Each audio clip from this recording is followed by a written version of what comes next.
Building online repository with GitHub. Let's create a new repository on GitHub. Click on plus sign and create new repository.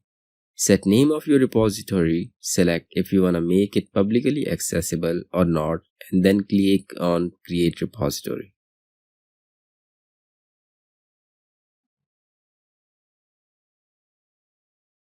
Now once the repo is created, it gave us two sets of commands. One, if you already have local repository, then link that one with this online repository. Or create a new local repository and then link with this online repo. The only difference is, in the first set, it will first initialize a local Git repo using git init and made a readme file and committed it, and then the rest of the commands are same. We already have local repo, so we'll use git remote command and pass the URL of this repo. Then set the branch where new code should be inserted. And in the end, push or upload the local project directory on GitHub using git push command.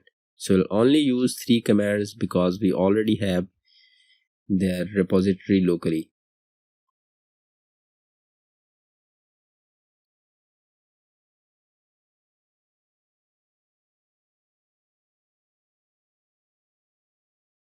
It may take some time because it would upload all the contents of the local project.